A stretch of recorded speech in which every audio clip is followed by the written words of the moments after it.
Fala pra mim. Fala pra mim. Editorial.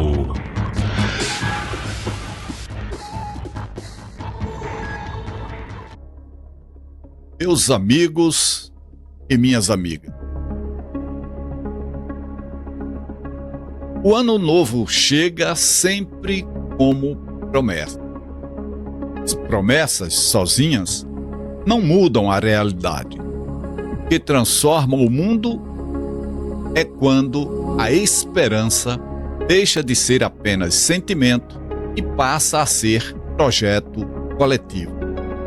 Entramos em um novo ciclo, marcados por desigualdades profundas, por uma pobreza muitas vezes inviabilizada e por uma normalização da injustiça. Não faltam recursos, faltam escolhas. Não falta trabalho, falta distribuição. Falta conhecimento, falta compromisso com o bem comum. A justiça social não é um ideal abstrato, é uma urgência concreta. Que o Ano Novo nos convoque a ir além da solidariedade episódica e nos leve à responsabilidade permanente.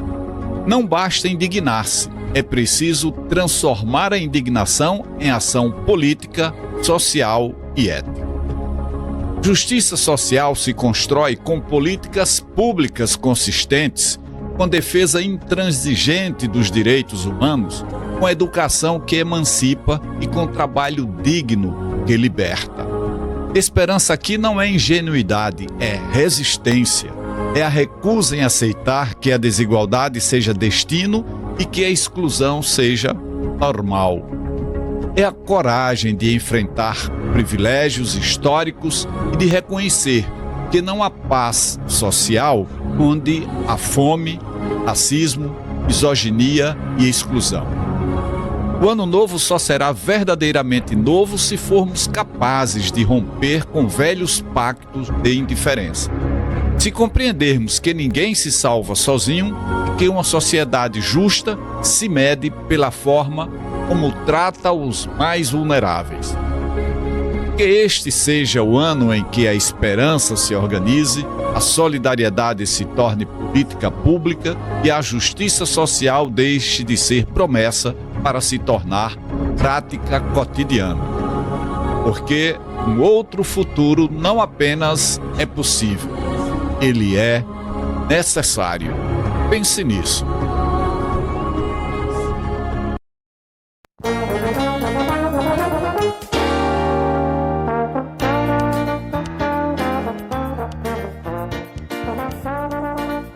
E a partir de agora, nesse programa especial de fim de ano, em nome dos amigos Batista, lá do Siqueira Campos, Jorge, lá no Santa Lúcia, do Carlos Alberto, lá no Orlando Dantas, do Miguel, lá no Cidade Nova, da Dona Marlene Grajeru e sua irmã Vitória, lá em Maceió, em nome do amigo João Bosco Lima e da Cátia Machado, São José, do Márcio Giovanni, no Ponto Novo, do Écio, aposentado do Banco do Brasil, da Jocilene, minha amiga Jocilene, da Lúlia, e também em nome do Gelson, lá no bairro Industrial.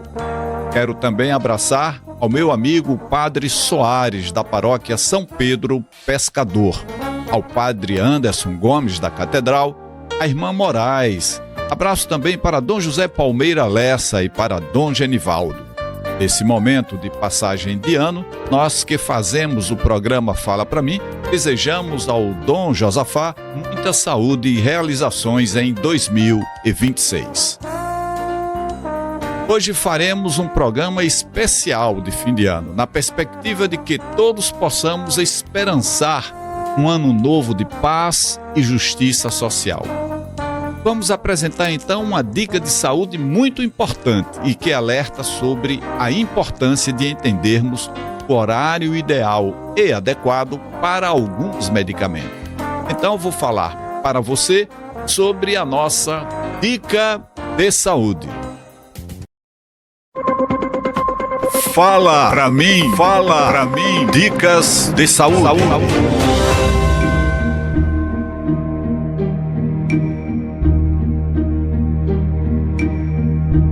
Você sabe qual o melhor horário para tomar seus medicamentos?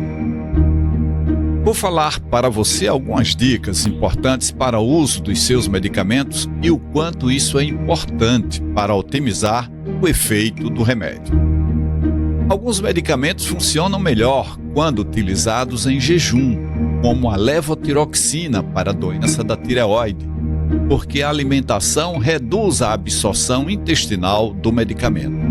Aí, o ideal é tomar a levotiroxina em jejum, com água, e esperar de 30 a 60 minutos antes de comer. O omeprazol, o pantoprazol, indicados para reduzir a acidez do estômago, também devem ser usados em jejum. Na dermatologia, para tratamento da acne moderada, existe a indicação do uso da tetraciclina em dose baixa por alguns meses. Nesse caso, o recomendável é usar a tetraciclina água meia hora antes ou 2 horas após o jantar, porque os alimentos diminuem a absorção intestinal da tetraciclina. Já a metformina, também conhecida como glifage, deve ser tomada após a refeição, pois a alimentação diminui a irritação do trato digestivo que pode ser causada pelo medicamento. Os medicamentos para pressão arterial podem ser tomados pela manhã ou à noite. Diversos estudos demonstram que o horário não interfere na eficácia do tratamento. Portanto, o mais importante é tomar o medicamento no mesmo horário todos os dias. Vale aqui uma ressalva para os medicamentos que são chamados diuréticos, os quais devem ser tomados pela manhã, pois o seu uso à noite pode fazer com que o paciente tenha que se levantar várias vezes para ir ao banheiro. As estatinas de meia-vida curta, como a simvastatina, devem ser tomadas à noite, porque o fígado produz colesterol nesse período. Já a atorvastatina e a rosuvastatina, que têm ação prolongada e, portanto, podem ser tomadas em qualquer horário. Já os antidepressivos, como a sertralina e o escitalopram, o ideal é que sejam tomados pela manhã, pois eles podem aumentar a disposição da pessoa e atrapalhar o sono se usados à noite. Tem o AS e o clopidogrel, que são muito utilizados em pacientes que já infartaram ou tiveram AVC. O ideal é tomá-los após o almoço, junto com a alimentação, para proteger o estômago. Lembre-se, seu médico é quem define o melhor horário para o seu tratamento. Você, quando for a uma consulta, principalmente pela primeira vez, nunca esqueça de levar uma lista com o nome de todos os medicamentos que você está usando. Bom, aqui encerramos a nossa dica de saúde. E a partir de agora, as nossas dicas de educação e cidadania.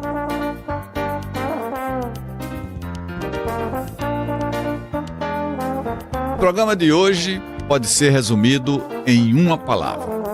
No programa de hoje vamos fazer um alerta, isso mesmo. A palavra que resume, que sintetiza nosso programa de hoje é a palavra alerta. Ainda é tempo. Só depende de nós. Então, meus amigos e minhas amigas, vivemos tempos difíceis. Nós temos o avanço tecnológico, nos tempos modernos. É inegável, é evidente o avanço tecnológico e quanto tudo isso tem impactado a vida das pessoas. Mas, fazendo uma análise de todo esse processo, a gente verifica que chegamos a um momento em que, através do avanço tecnológico, o ser humano trabalha muitas informações. É o momento, é a época da Big Data, que consiste na coleta, no armazenamento e no processamento de dados com capacidade impressionante. Então, primeiro, com esse aspecto, eu faço aqui uma observação. O que o avanço tecnológico trouxe foi uma capacidade muito grande, excepcional, para o ser humano poder coletar, armazenar, processar informações. Uma rapidez impressionante. Mas fica aqui a nossa primeira observação. Mas o humano, ser humano nessa história, o humano é insubstituível. Porque o humano se caracteriza pelas emoções, pelos desejos, e esses sentimentos são inalcançáveis pela máquina que o homem desenvolve. Então, trabalha-se a capacidade de coletar dados, de armazenar e de processar, mas essas máquinas pensam, sentem emoções, têm desejos. Isso é próprio do ser humano.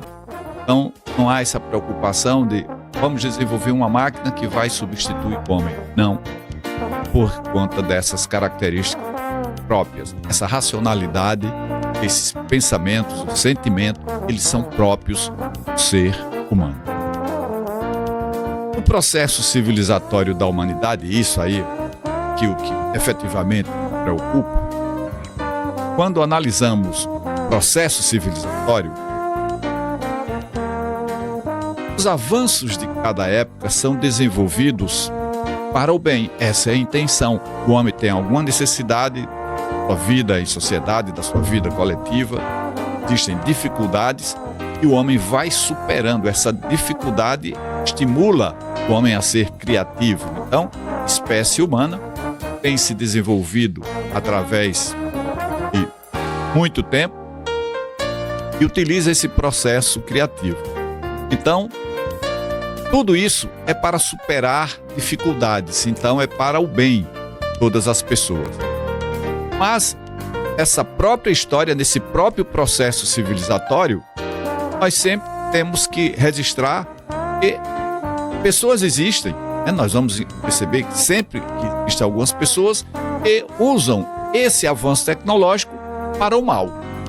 Então vejamos, vamos trazer aqui alguns exemplos. Por exemplo, a faca, lá nos primórdios do desenvolvimento da espécie humana, onde vai, notadamente, a atividade era de caça, de pesca, você vai desenvolvendo a faca, vai desenvolvendo a foice para o plantio, vai desenvolvendo a faca, enfim, para poder cortar. Então isso era para atender a uma dificuldade do ser humano.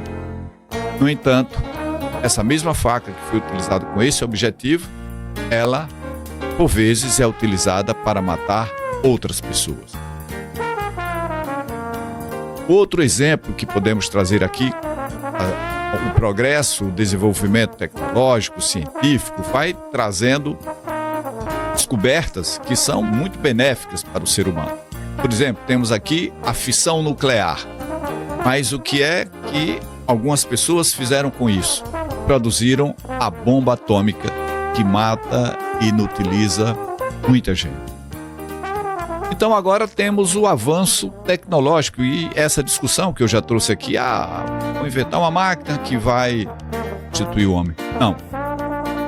Esse processo, esse avanço tecnológico não vai humanizar a máquina, mas trago uma preocupação. Veja, o programa, eu falei aqui no início que o programa de hoje é um programa do alerta,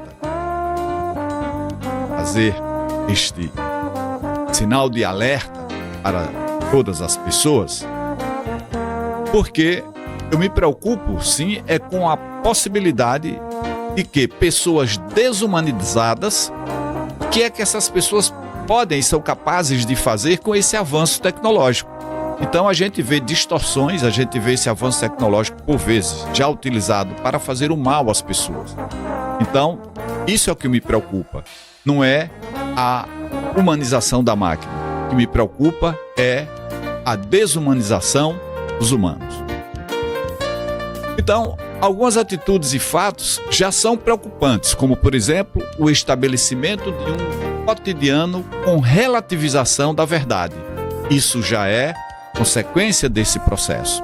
Nós estamos vivendo o que o próprio homem gosta de dar nomes às etapas desse processo civilizatório. Nós já temos a história antiga, temos a Idade Média, temos a modernidade e falamos, já estamos num período pós-modernidade. Pois bem, o que acontece nesse momento de pós-modernidade que é preocupante é a relativização da verdade.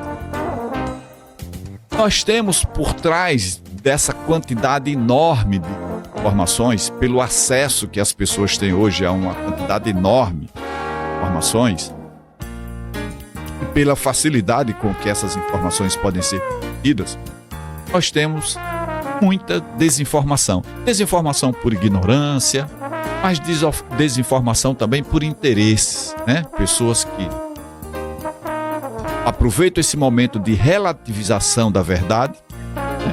E as pessoas procuram dominar as mentes dos outros através desse processo de desinformação. Então, com essa ação e nesse momento de pós-modernidade, aqui vai o nosso alerta, o que preocupa, é que nós estamos desintegrando o todo. Todo que é Deus. Todo ambiental, todo social, o todo fraterno e solidário. Estamos construindo o mundo às partes. Então, nessa construção do mundo às partes, sobressai o individualismo, onde cada indivíduo tem a sua verdade absoluta. E isso efetivamente não é bom, porque estamos construindo um mundo onde cada vez mais falta amor ao próximo, falta solidariedade, fraternidade, alteridade, das pessoas se colocarem no lugar de outros, né? Isso que eu vou fazer é bom para mim? É bom para as outras pessoas? Tem que ser bom para mim, tem que ser bom para as outras pessoas. Nós precisamos nos colocar das outras pessoas. E nós estamos perdendo esse referencial. Nesse mundo individualista, a solidariedade, a fraternidade, a capacidade de amar ao próximo estão sendo perdidas. Desse individualismo absurdo, extremo. Então, esses sentimentos, sentimento de amor, né? Sermos solidários, fraternos, esses sentimentos estão sendo substituídos dessa pós-modernidade, e isso tem sido estimulado, não é uma ação de cada pessoa, mas é um processo de trabalhar a mente das pessoas, e tudo isso está sendo substituído pelo ódio, pela inveja, pela ganância, e tudo isso está produzindo a violência urbana que está nos levando à barbárie. Então, por isso que eu disse, o programa de hoje é um programa de alerta. Ainda há tempo. Fundamental é a gente refletir sobre as nossas escolhas. As pessoas estão sendo conduzidas, estão sendo estimuladas, e nós vamos estar mostrando isso ao longo do programa, a uma relação odiante. Ou seja, eu tenho essa verdade comigo mesmo, e qualquer pessoa que não admita essa verdade, que pense diferente de mim, já é motivo para que eu possa odiar essa pessoa, né? Então, isso é um sentimento muito ruim que tem se difundido. Estamos substituindo a capacidade de amar ao próximo pelo ódio. Então, no mesmo sentido, a gente vai colocar a inveja, e a inveja é um sentimento que está entre os iguais. Então, ninguém tem inveja de quem não conhece. Então, são pessoas no mesmo convívio familiar, de bairro, trabalho, pessoas que se conhecem, se incomodam, né, com uma condição que possa indicar alguma melhora para outra pessoa, e no fundo, se sentem satisfeitas quando algo dá errado com aquela pessoa. E, por fim, nós temos a questão da ganância, né, do consumismo. As pessoas são estimuladas nesse individualismo a consumirem. Então, e isso está produzindo a violência nossa de cada dia. Isso está nos levando à barbárie. Por isso que já tem gente com muito dinheiro pensando em desenvolver uma forma de, em determinado momento, quando tiver tudo muito insuportável pela forma como nós estamos nos comportando e pelo modo de produção que nós estamos adotando atualmente, isso está avançando para que a gente...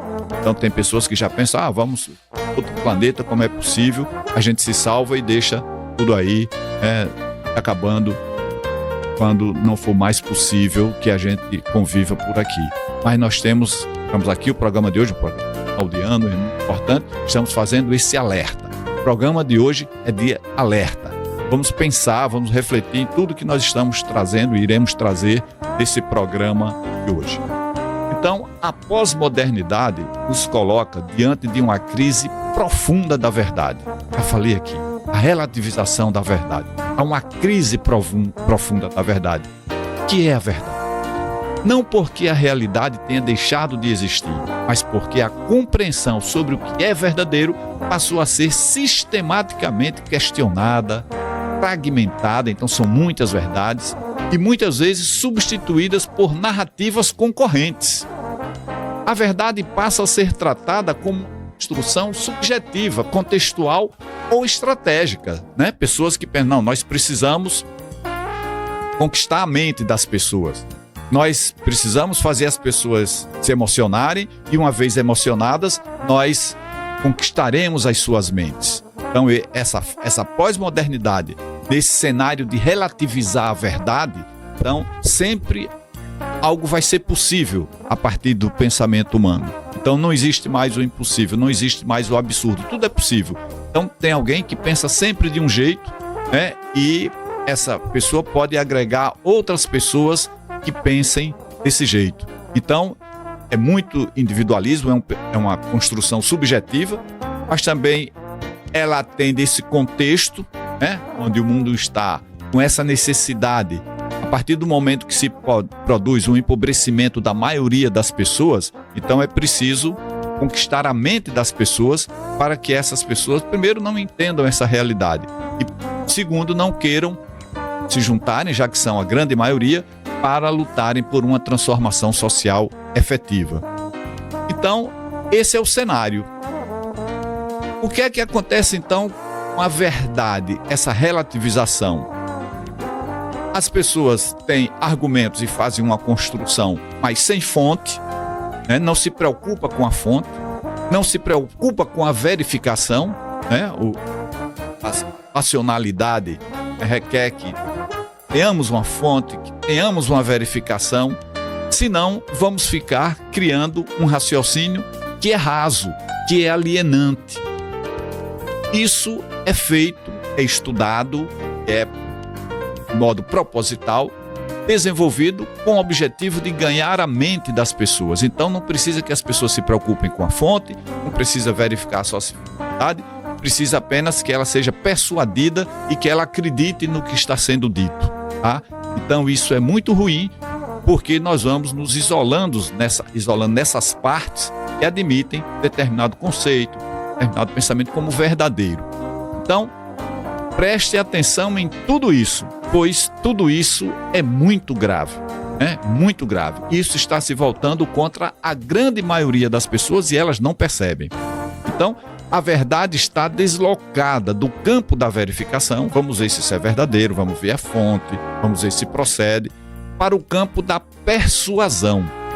Importa menos se algo é verdadeiro, importa mais se é convincente, se eu posso compartilhar isso ou se isso é conveniente para determinados interesses. Então veja que perigo, que risco, né, a própria sociedade, a humanidade se submete a esse processo de conquista das mentes, mentes que são alienadas, que são persuadidas e que vão atender a interesses não sempre revelados, quase sempre não revelados, qual o verdadeiro interesse está por trás de tudo. E aí, nesse cenário de persuasão, de conquista das mentes, entra, a partir do desenvolvimento, veja, nós estamos falando do avanço tecnológico, entra aí, então, as redes sociais, né? Que ela tem esse potencial, já disse, processar, né? De coletar, de processar uma grande quantidade de dados. Então, há uma amplificação de tudo que nós estamos dizendo aqui pela velocidade com que as informações são trabalhadas. E aí surgem os algoritmos que favorecem conteúdos que despertam emoção, indignação. Então eu quero trabalhar aqui que as pessoas detestem determinada atitude. Então eu vou trabalhar a emoção das pessoas e vou fazer com que essas pessoas fiquem indignadas com relação. Ou eu vou confirmar crenças. O que é que eu vou fazendo com isso? Eu vou criando bolhas informacionais, onde eu vou juntando, não. Lembra que eu falei no início? Nós temos o todo, né? O grande exemplo do todo é Deus. E nós estamos desintegrando o meio ambiente, que sempre foi muito integrado em um todo. Nós estamos desintegrando a sociedade, estamos transformando em bolhas, né, como se fossem condomínios fechados, onde nós vamos deixar ali as pessoas que pensam daquele modo, que só acreditam naquilo. Tudo que for diferente daquilo é para ser odiado, é para ser negado, e não precisa que eu vá atrás e conferir essa informação, se ela procede, qual é a fonte, qual é o impacto que isso tem para o conjunto das pessoas. Então, as redes sociais, com algoritmos, permitem a criação de bolhas informacionais que reforçam versões particulares da realidade. Quem é a realidade? O todo, né? Esse todo que está sendo dividido em parte. E isso não é bom. Mas a relativização da verdade, ela não é neutra. Ela produz efeitos políticos e sociais concretos.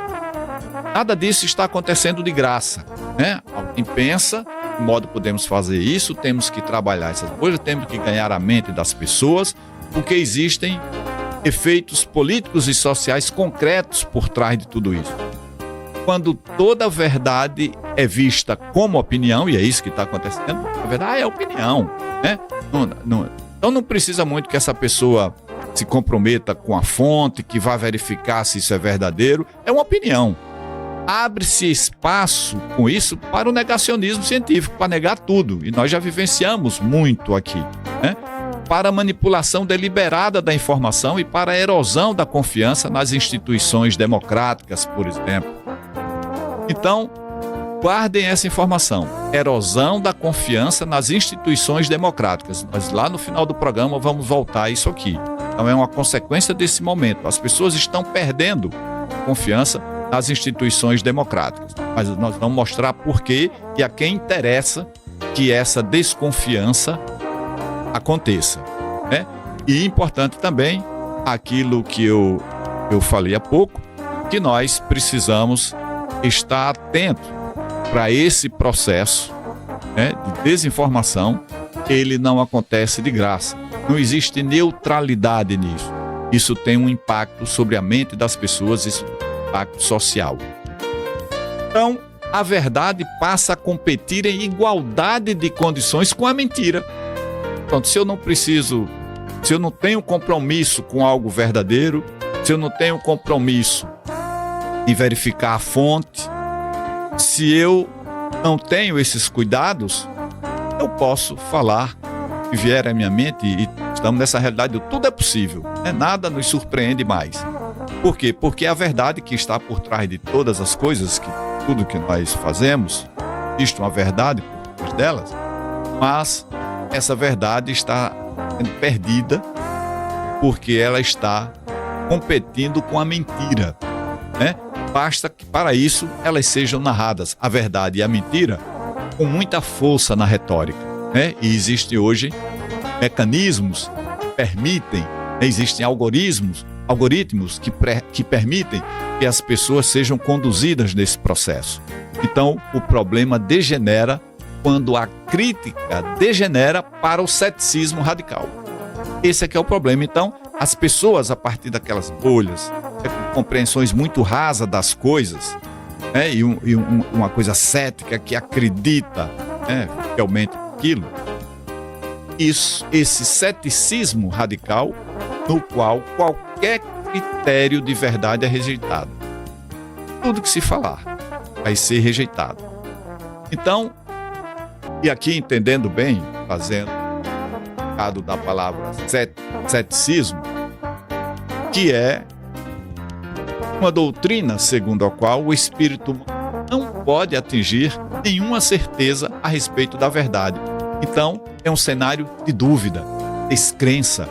E isso está sendo disseminado, e as pessoas estão engolindo essa isca, e estão perdendo tudo que eu disse lá atrás, o amor, solidariedade, eternidade, porque as pessoas muitas vezes, né, eu vejo isso até em ambientes familiares, não conseguem estabelecer um diálogo fraterno, né?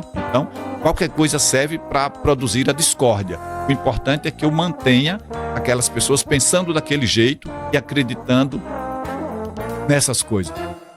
relativizando a verdade. Ou seja, a mentira, a verdade, né, são trabalhadas e nós estamos vivendo esse tempo. Então, o desafio nos tempos atuais é reconstruir uma noção de verdade que seja ao mesmo tempo rigorosa e ética, aberta ao debate e sustentada por métodos verificáveis. A verdade, nesse sentido, não é e não pode ser uma imposição autoritária, mas um compromisso coletivo e com evidências, argumentos e responsabilidade pública. Portanto, meus amigos e minhas amigas, defender a verdade torna-se um ato político e moral, não como posse individual, mas como bem comum. Sem ela não há diálogo autêntico, não há justiça possível, nem projeto democrático sustentável.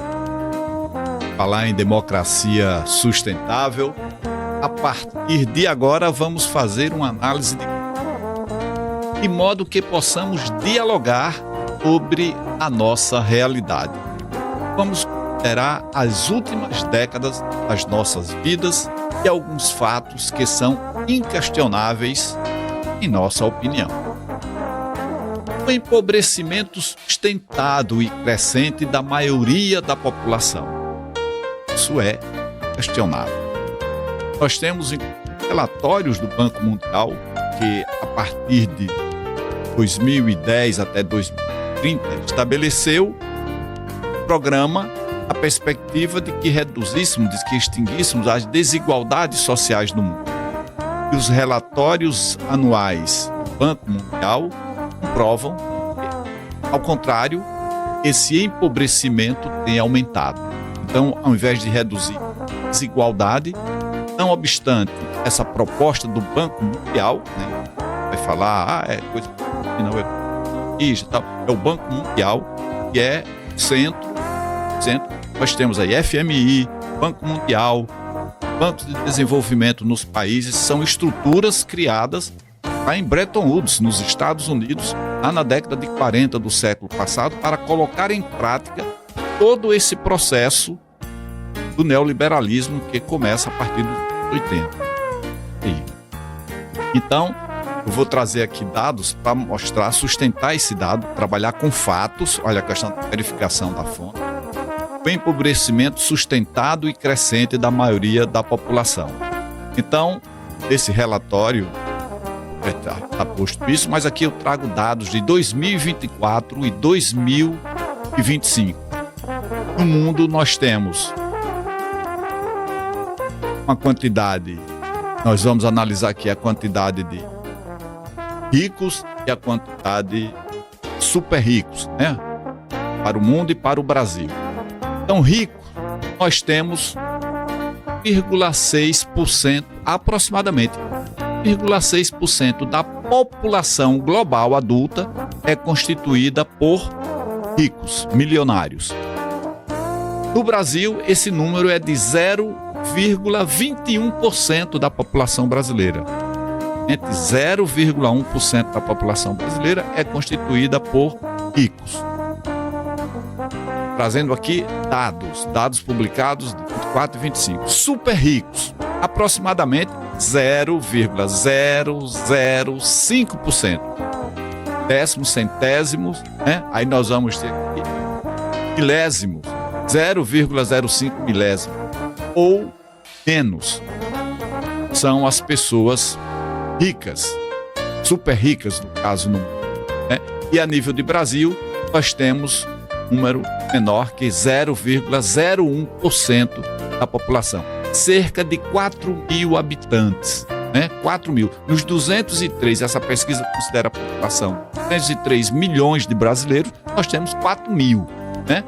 Então, tudo isso é feito foi calculado segundo definições de patrimônio incluídas aí. Então, nós temos os indivíduos milionários. Nessa pesquisa, eles são chamados de indivíduos de alto patrimônio líquido, é o High Net Worth Individuals, são os indivíduos, então, de alto patrimônio líquido, são os ricos. Veja que aqui fala em patrimônio líquido. Importante entender esse conceito para que vocês possam ir fazendo a análise devida, a análise apropriada. E o outro grupo, os super ricos, constitui o Ultra High Net Worth Individuals. São os indivíduos de patrimônio líquido ultra alto. Então veja que são parcelas que envolvem aí menos de 1% da população. E um detalhe aqui importante, percebam que riqueza não é uma questão de renda mensal. Não é assim que eles trabalham, não é assim que eles calculam.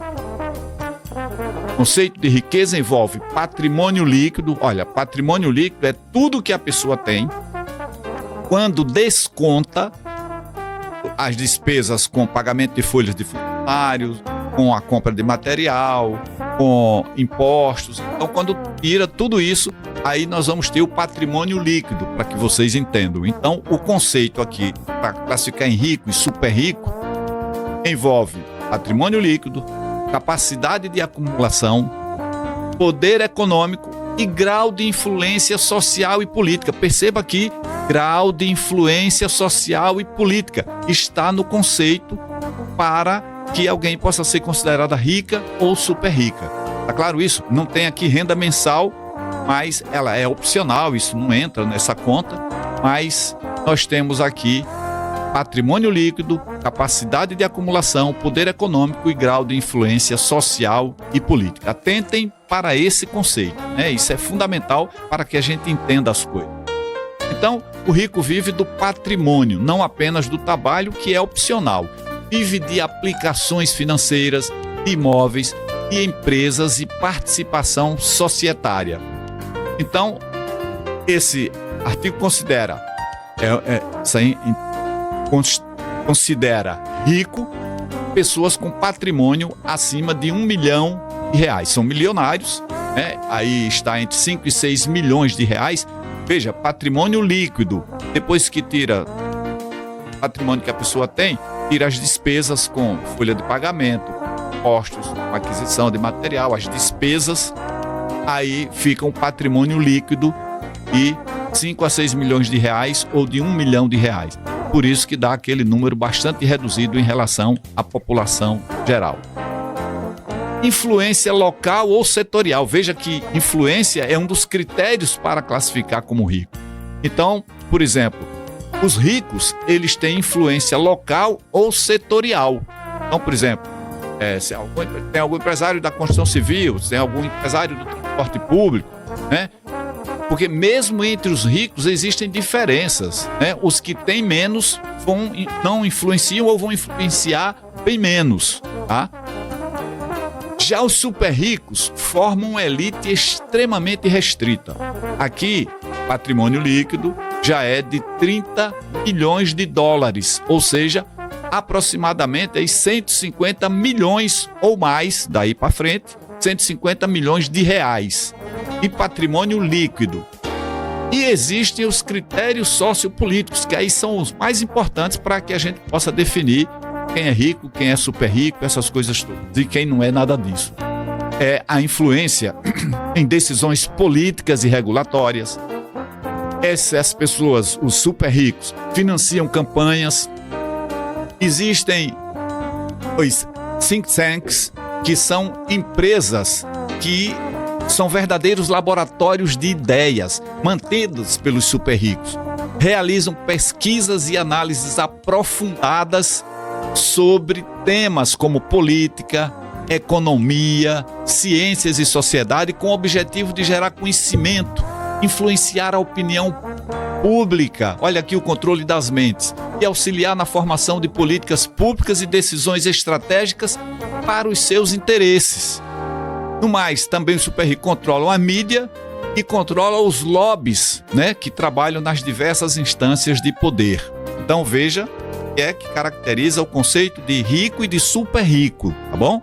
Veja que é distante, a grande maioria das pessoas, né, não está participando desse processo.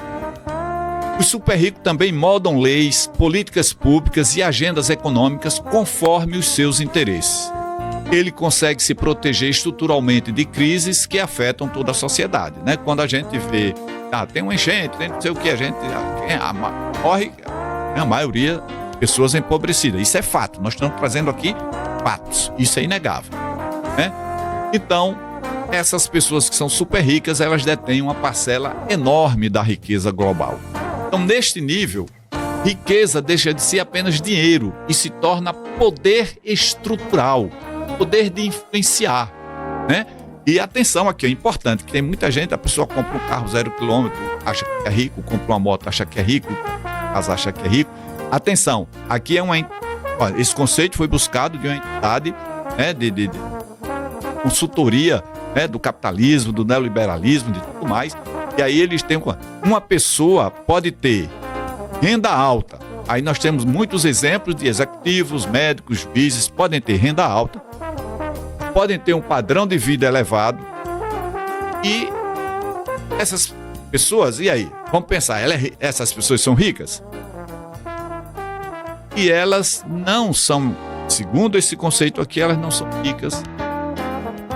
Por quê? Por conta da questão estrutural que essas pessoas têm a consequência e principalmente, veja aqui para que a pessoa seja rica, elas dependem do salário. Elas podem perder tudo com desemprego, com a doença, com a crise. Então, depender do salário não entra para o conceito de rico. Não pode ser rico por conta dessa instabilidade, dessa dependência de ter um salário para se manter. Se tem que cumprir uma jornada de trabalho e se tem que depender de um salário, ele não é rico. Perceberam? Para a gente entendendo e arrumando as coisas na cabeça, né? De acordo, aqui nós estamos arrumando conceitos que são efetivamente usados pelas pessoas que controlam todo esse cenário, tá? Riqueza real implica autonomia frente ao sistema econômico, não apenas conforto. Então, lembra do conceito de rico e super rico? Vamos repetir. Patrimônio líquido, capacidade de acumulação, poder econômico e grau de influência social e política. É assim que uma pessoa pode ser considerada rica, ela pode se tornar rica, super rica, milionária, bilionária, e hoje existem até os trilionários. Pouquíssimos, aí é que tem muito pouco. Em termos políticos e democráticos, na prática, o que é que tudo isso significa? Vamos entender agora. Olha, para entender sinteticamente, ricos influenciam o mercado, super ricos influenciam o Estado, tem o controle do...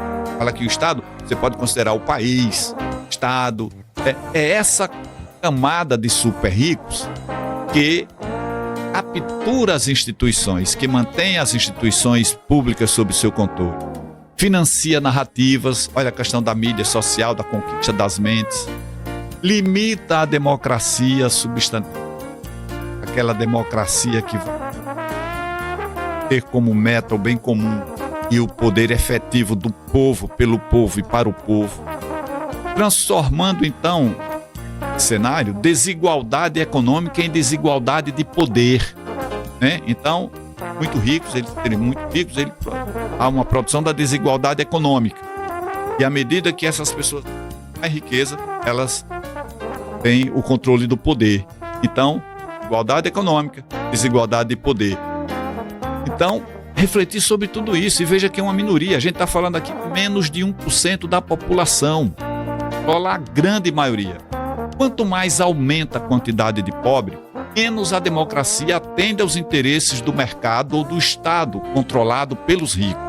Daí o risco para termos implantado uma autocracia, né? Quando tanta gente empobrecendo, são muitas contradições. Chega um momento que esses que controlam vão, muitas vezes, por dentro do processo eleitoral, estabelecer uma autocracia. É o governo de um só ou o governo de um pequeno grupo.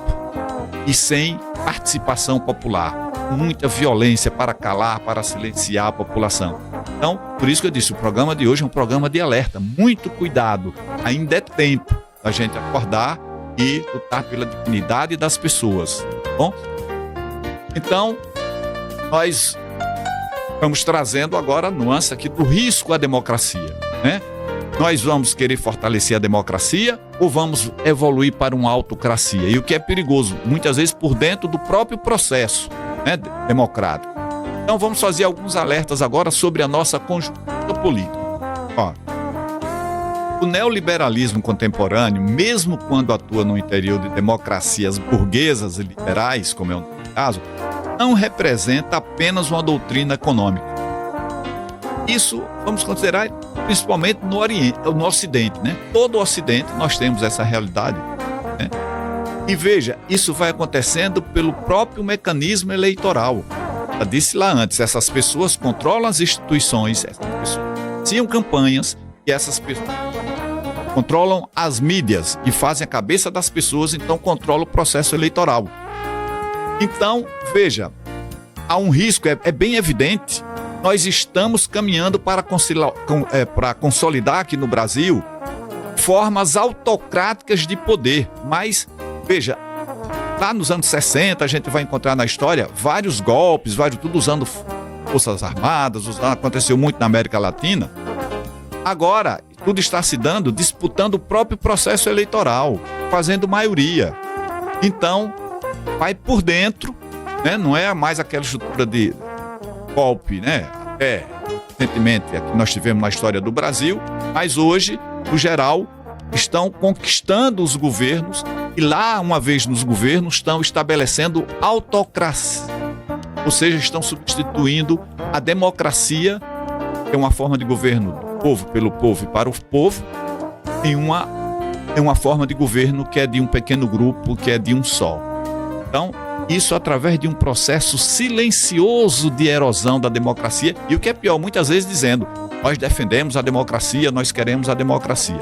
Então, nesse processo, o poder econômico passa a exercer controle direto ou indireto sobre os demais poderes da República, sobre o legislativo, sobre o executivo e sobre o judiciário. Aqui no Brasil, nós temos, atualmente, esse poder econômico controlando o poder legislativo. Toda a Câmara dos Deputados, a grande maioria, já controlam plenamente e aprovam o que querem. O Senado ainda tem uma disputazinha, de vez em quando eles perdem alguma coisa, outras vezes ganham. Mas a próxima eleição vai ser fundamental, porque se esse poder conseguir eleger a maioria dos senadores, que tem compromisso que esses que são financiados por esse modelo, vão fazer maioria também no Senado. Então, tendo maioria no Senado, tendo maioria na Câmara, o cenário está pronto para que se estabeleça no Brasil uma autocracia. Aí, como as indicações para o Supremo passam pelo Senado, tendo uma maioria do Senado comprometida com esse modelo, as próximas escolhas para o Supremo serão também desse próprio sistema. Então, com isso, o objetivo para que se estabeleça uma autocracia, isso já aconteceu na Europa, em alguns países, para que aconteça no Brasil, só precisa que esse modelo que vem minando a democracia consiga maioria no legislativo, no executivo, e aí eles fazem a maioria no judiciário e nós estaremos, então, em autocracia. Não paguemos para ver, tá? Não paguemos para ver. Isso vai ser muito caro para a grande maioria da população. E isso porque vai esvaziando a soberania popular, vai subordinando a política aos interesses de mercado e corroendo os fundamentos materiais da democracia. A democracia permanece como forma, mas ela vai perdendo conteúdo nesse cenário. O voto subsiste, enquanto a decisão real migra para as instâncias opacas, inacessíveis à cidadania, onde o povo cada vez mais tem menos chance de opinar, onde o povo não é ouvido. Então esse modelo produz um duplo efeito perverso. De um lado, aprofunda a desigualdade social. Aí, do outro, gera descrédito nas instituições democráticas. Lembra que eu falei lá no início do programa? Guardem essa informação. Descrédito nas instituições democráticas, abrindo espaço para discursos autoritários ou messiânicos. O neoliberalismo, assim, não apenas enfraquece a democracia, ele prepara o terreno para a sua própria negação, restando claro que a democracia não interessa ao neoliberalismo. Atenção para isso, a democracia não interessa ao neoliberalismo, já nesse estágio em que se encontra atualmente. E como a tendência de acumulação de capital vai continuar e a maioria da população crescendo, cada vez menos a democracia vai ter espaço. E aí já estão preparando o terreno, muita mídia, fazendo mente, muita informação na cabeça das pessoas que atendem aos interesses desses ricos e super ricos. Então, nós vamos chegar, se continuarmos assim, a enfraquecimento tal da nossa democracia que chegaremos a uma autocracia. Então, defender a democracia, portanto, exige mais do que proteger eleições e instituições formais. Implica enfrentar a concentração do poder econômico, reconstruir mecanismos de controle popular e recolocar a política acima do mercado. Sem isso, a democracia corre o risco de se tornar apenas uma palavra nobre para encobrir a gestão autocrática dos interesses de poucos. Meus amigos e minhas amigas, nesse sentido, as eleições do próximo ano são fundamentais. Hoje nós temos um parlamento inimigo do povo, submisso ao mercado e em franca degeneração moral escancarada a partir da implantação das emendas parlamentares impositivas. Um absurdo. Isso é contra o princípio republicano, né? Essa história de poder legislativo ter direito a tanta emenda. 61 bilhões. Cada ano eles aumentam. Aprovaram nesse ano do orçamento, vão ser os deputados.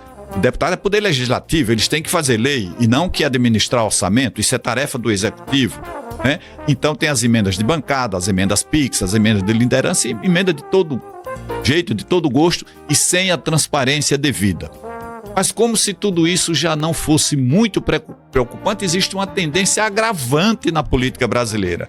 Já chegando aqui ao final do nosso programa. No Brasil temos nos tempos atuais, a gente vale lembrar aqui, coisa recente, a partir da redemocratização do país em 1985, nós estamos evoluindo progressivamente, eu não sei se evoluindo ou involuindo progressivamente, para um cenário de ingovernabilidade política e institucional.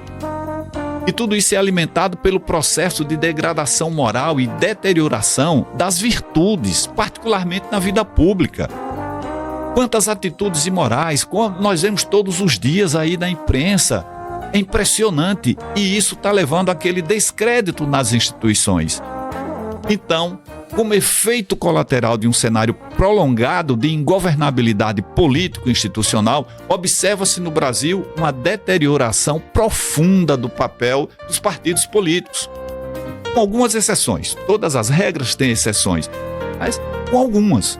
Muitos partidos passaram a operar menos como mediadores legítimos da representação popular, eles não representam o povo, eles são inimigos do povo, e mais como estruturas organizadas de apropriação de recursos públicos, especialmente no que se refere ao fundo eleitoral e ao sistema de emendas parlamentares. É vergonhoso tudo isso.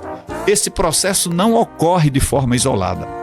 A crescente centralidade do dinheiro público na sustentação do sistema político, dissociada de programas, de ideologias e vínculos orgânicos com a sociedade, transformou partidos em máquinas eleitorais cuja lógica se aproxima perigosamente da de organizações voltadas à reprodução de poder e proteção de interesses próprios. A política deixa de ser instrumento de mediação democrática e passa a funcionar como um mercado fechado, autorreferente e opaco, sem transparência. Daí talvez os crescentes índices de reeleição nas últimas eleições nacionais e municipais. Então, diante desse quadro, ainda que alarmante, é possível o sentimento de autoproteção desse grupo, dessas pessoas que constituem essas organizações. Então, para que esquemas de desvio, captura de recursos ou uso patrimonial do Estado se mantenham, é fundamental que seus tentáculos avancem sobre instituições cuja função constitucional é justamente fiscalizar, investigar, acusar e julgar. A corrosão institucional, portanto, não se limita ao sistema partidário. Ela ameaça o próprio Estado de Direito. Não é por acaso que, com frequência inquietante, surgem por vezes notícias envolvendo membros do Judiciário, do Ministério Público e das forças policiais associados a esquemas de corrupção, favorecimento político, obstrução de investigações ou relações promíscuas com agentes dos poderes legislativo e executivo. Ainda que tais casos não representem a totalidade dessas instituições, o que seria injusto afirmar, sua recorrência revela a existência de processos de cooptação, captura ou instrumentalização institucional, É como se essas pessoas, não, nós estamos fazendo aqui coisas erradas, então a gente precisa se blindar, então vamos buscar de alguma forma essa proteção junto aos órgãos de controle, né? Então o resultado é um círculo vicioso. A política corrompida enfraquece os mecanismos de controle e instituições fragilizadas passam a falhar na proteção da cidadania, do devido processo legal e da igualdade perante a lei. A seletividade penal, a impunidade dos poderosos e a criminalização desigual da pobreza tornam-se sintomas visíveis dessa engrenagem disfuncional. E nesse contexto, a democracia permanece formalmente de pé, mas substancialmente esvaziada. Eleições continuam a ocorrer, partidos seguem registrados, tribunais funcionam, porém a confiança pública se dissolve e a percepção social é de descrédito. Quando a cidadania perde a crença na justiça e na política, abre-se espaço para soluções autoritárias, messiânicas ou violentas. Enfrentar esse quadro exige mais do que reformas pontuais, implica revisar o financiamento da política, submeter emendas parlamentares a controles rigorosos, fortalecer mecanismos de transparência e reconstruir a independência real das instituições de controle. Sem isso, meus amigos, o risco não é apenas a corrupção sistêmica, mas a consolidação de um Estado capturado por interesses privados, onde a democracia sobrevive apenas como aparência. Recursos provenientes das emendas parlamentares, do fundo eleitoral e do financiamento ilegal de campanhas têm sido usados para capturar a vontade do eleitorado por meio do clientelismo e da compra de votos.